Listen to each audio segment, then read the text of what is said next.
que du positif, c'est-à-dire ce que j'ai vu à Paris, ce que j'ai vu dans la rue, ce que j'entends. C'est-à-dire que tout le monde, partout, ne me parle que de ça. Là, on est passé sur un sujet, et c'est pas seulement parce que Actu creuse, machin, tu vois, c'est un sujet qui... Alors, j'ai entendu des énormités aussi de la part de gens, d'ailleurs, des intellos sur certains débats, bien pensants, mais étonnamment, comment dire, non, étonnamment inculte surtout sur l'aspect économique. C'est-à-dire que ce qui me sidère toujours, c'est-à-dire que cette économie-là qui est intéressante parce qu'elle est importante, c'est de voir que j'entendais un débat hier avec des politiques et des intellectuels qui étaient toujours sur le montant, tu vois, comme ça, dans l'absolu, sur 222 et 30 millions pour le salaire. Que c'est une économie qui déconne, qui est différente de l'économie. C'est une économie qui fonctionne. Mais ce qui est marrant, c'est que d'ailleurs,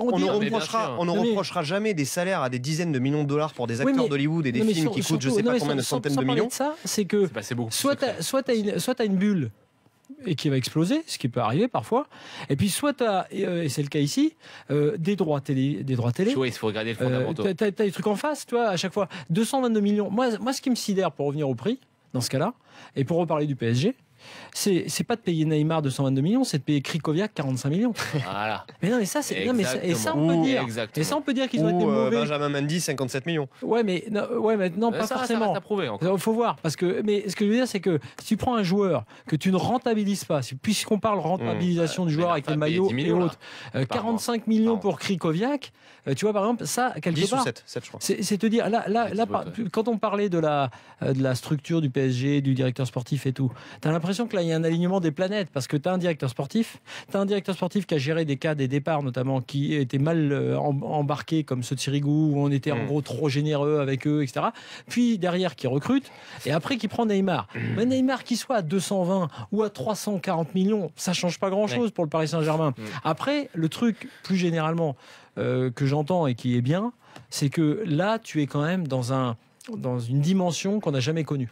C'est-à-dire que franchement, on peut dire ce qu'on veut, mais Cavani, pour tous les spécialistes de foot, Cavani est un excellent joueur. Il n'y a aucun débat là-dessus. Top joueur.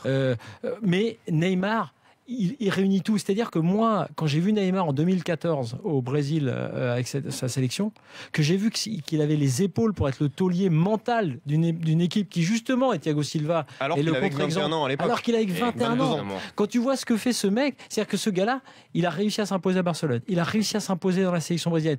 Combien on a dit de joueurs en sélection que ça allait être les nouveaux Zico, les nouveaux Pelé, les nouveaux machins. Moi, je dis juste, regardez la Coupe du Monde 2014 et là, tu as compris que tu avais affaire à un crack. Que ce crack-là, mieux que Messi et Ronaldo pour des raisons d'âge, puisqu'il n'a que 25 ans, arrive en Ligue 1 et au PSG, pour moi, il n'y a pas de débat.